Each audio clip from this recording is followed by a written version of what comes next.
Assalamualaikum warahmatullahi wabarakatuh. Perkenalkan, nama saya Zera Kristiana, NIM 43 2018 002, Prodi Teknologi Pangan, Fakultas Pertanian, Universitas Muhammadiyah Palembang.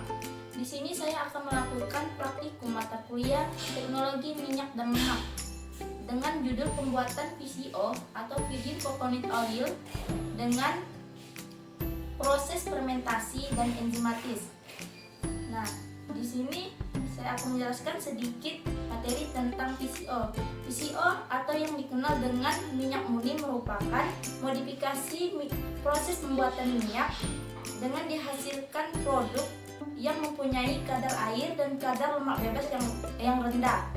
Minyak VCO ini berwarna bening, berbau harum, dan mempunyai daya simpan yang cukup lama, itu lebih dari 12 bulan. Dibandingkan dengan minyak kelapa biasa atau minyak kelapa kopra, minyak kelapa murni ini lebih berkualitas.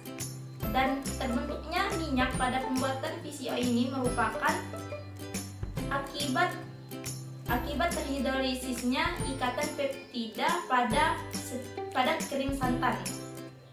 Baiklah, berikut ini bahan dan alat yang saya gunakan dalam pembuatan minyak VCO atau Virgin Coconut Oil.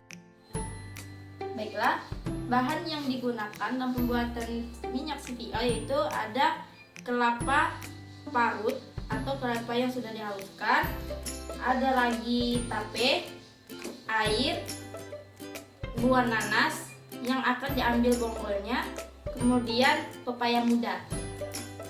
Nah, di sini alat yang saya gunakan itu ada teko, timbangan digital, terus ada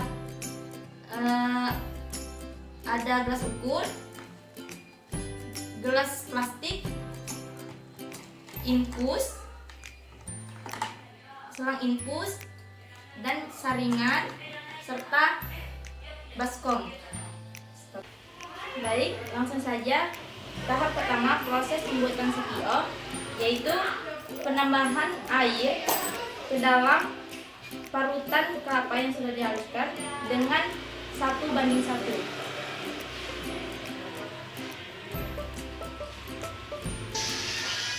Setelah itu lakukan pemerasan pada kelapa yang sudah ditambahkan dengan air. Setelah itu lakukan pemerasan.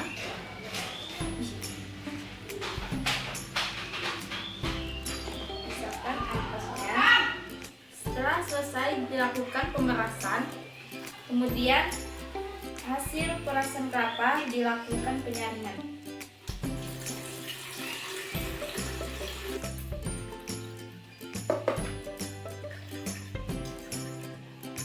Setelah selesai proses penyaringan, kemudian kita biarkan santan yang sudah diperas didiamkan pada suhu ruang sampai skim dan krimnya terpisah. Selagi kita menunggu santannya benar-benar terpisah antara krim dan skimnya, kita lakukan penghalusan pada ragi yang sudah ditimbang sebanyak 10 gram. Setelah selesai penghancuran pada ragi, selanjutnya kita akan melakukan pemotongan pada pepaya muda.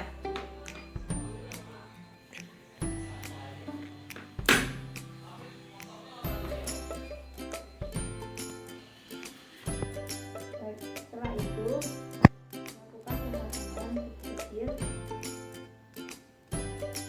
dan ditimbang sebanyak 10 gram.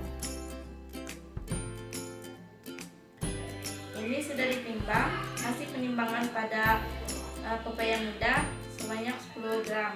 Setelah itu kita lanjut pengupasan pada buah nanas yang akan diambil bongkol nanasnya.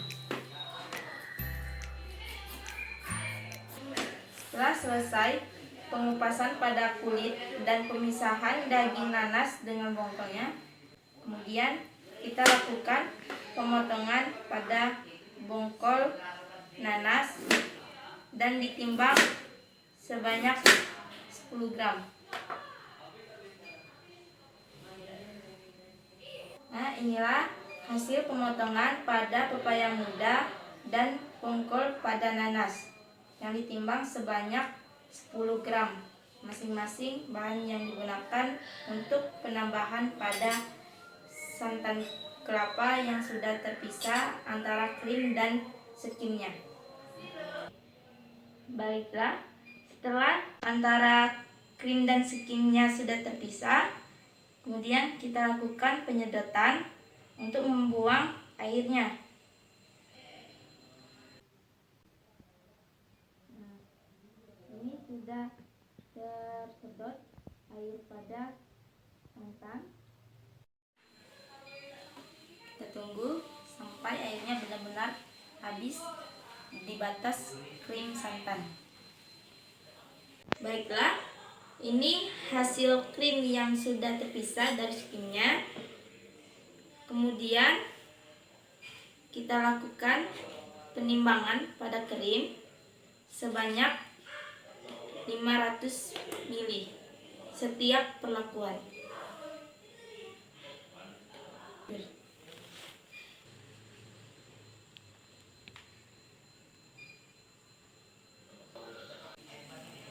Baiklah, setelah ditimbang masing-masing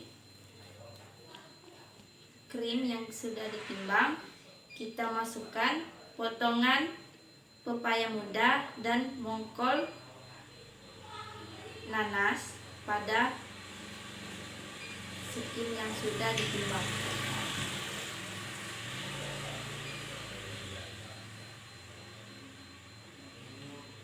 Setelah itu kita masukkan ragi.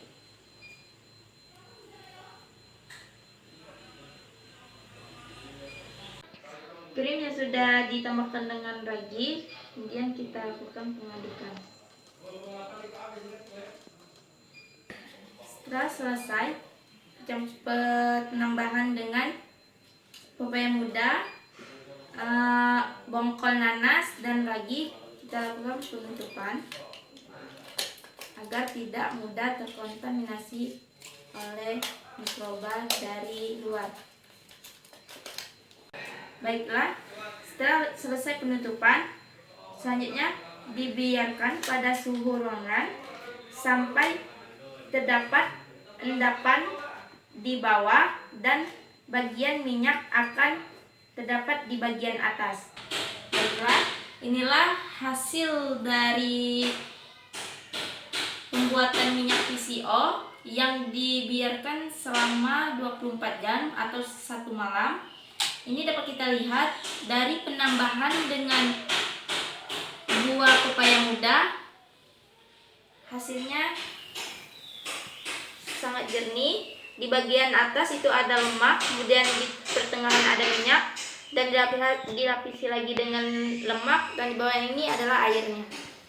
Nah, ini adalah hasil dari penambahan bongkol buah nanas. Dapat dilihat di sini ada lemak bagian atasnya, kemudian di bagian tengah itu adalah minyaknya, yang di bawah lagi itu ada lemak dan sama airnya.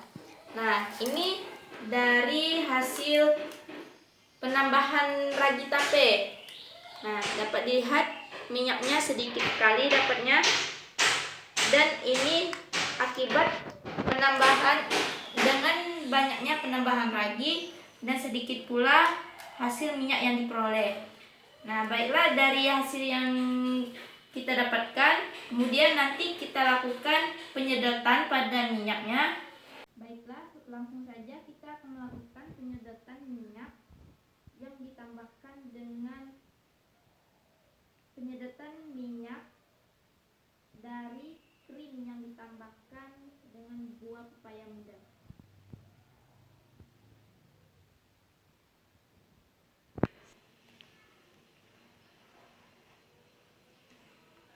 Kita tunggu sampai minyaknya benar-benar habis di bagian tengah. Nah, selanjutnya kita akan melakukan penyedotan minyak dengan penambahan bongkol nanas.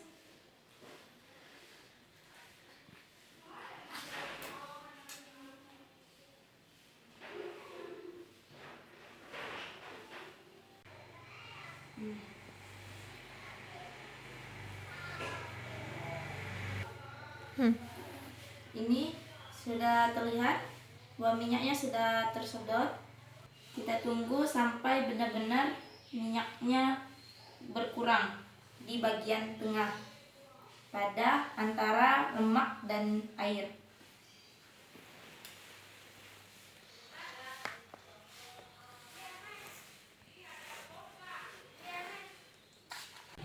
Selanjutnya, kita akan melakukan penyedotan minyak pada minyak dengan penambahan ragi tape.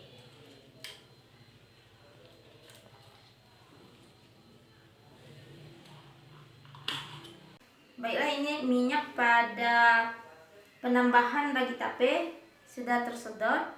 Kita tunggu sampai minyaknya benar-benar habis di bagian tengah. Ya, proses dari penyedotan minyak yang akan menjadi PCO. Inilah hasil dari pembuatan minyak PCO dengan metode enzimatis dan fermentasi. Ini hasil minyak dengan krim 500 ml dan ditambahkan pepaya muda sebanyak 10 gram. Hasilnya jernih. Kita timbang beratnya. Berat yang diperoleh itu 115 gram. Nah, kemudian ini hasil krim dari 500 ml dengan penambahan bonggol nanas sebanyak 10 gram. Berat yang diperoleh 100 gram. Kemudian ini hasil minyak PCO yang diperoleh dari 500 ml krim santan dan ditambahkan dengan ragi tape 10 gram. Hasil yang diperoleh sebanyak 25 gram.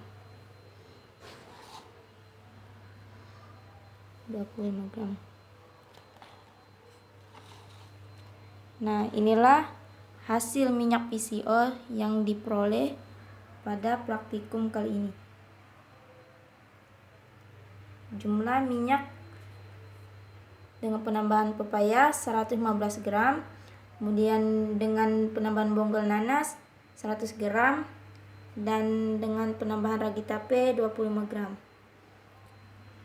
Inilah yang minyak PCO yang diperoleh. Baiklah, sekian dari praktikum saya. Apabila banyak kekurangan atau kesalahan, saya mohon maaf. Pada Allah saya mohon ampun. Semoga praktikum ini bermanfaat untuk teman-teman semua.